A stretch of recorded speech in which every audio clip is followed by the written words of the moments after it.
ইস্তাম্বুলের প্রধান আদালত ভবনের সামনে সমবেত হন হাজারো আন্দোলনকারী। ইস্তাম্বুলের বহিষ্কৃত মেয়র ইমামোগলুর মুক্তির দাবিতে বিক্ষোভ করেন শত শত মানুষ। এ সময় ইমামোগলুর রাজনৈতিক অধিকার পুনর্বহালের দাবি তোলে দেশটির প্রধান বিরোধী দল সিএইচপি।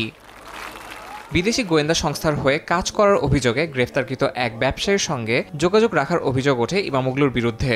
এরপর গুপ্তচর বৃত্তির মামলায় তাকে আটক করা হয়। তদন্ত কর্মকর্তারা বিষয়টিকে রাষ্ট্রীয় নিরাপত্তা সংশ্লিষ্ট মামলা হিসেবে বিবেচনা করে তাকে আদালতে হাজির করেন। ইমামোগলুর গ্রেফতার তুরস্ক জুড়ে রাজনৈতিক উত্তেজনা বাড়িয়েছে। সমর্থকরা জানিয়েছেন গণতন্ত্র রক্ষায় তারা শান্তিপূর্ণ আন্দোলন চালিয়ে যাবেন এবং আসন্ন নির্বাচনে জনগণের রায় হবে এই সংকটের চূড়ান্ত জবাব। আমি এখানে আমাদের প্রেসিডেন্ট পদপ্রার্থী ইমামোগলুর বিরুদ্ধে চলা অন্যায়ের প্রতিবাদ জানাতে এসেছি। আমি বিশ্বাস করি শেষ পর্যন্ত তাকে সমর্থন করা জরুরি, কারণ এটি জনগণের ইচ্ছার বিরুদ্ধে সরাসরি অন্যায়।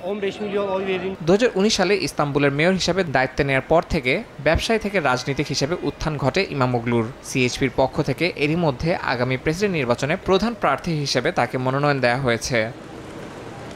ইয়াসিন মোহাম্মদ জিসান, সময় সংবাদ।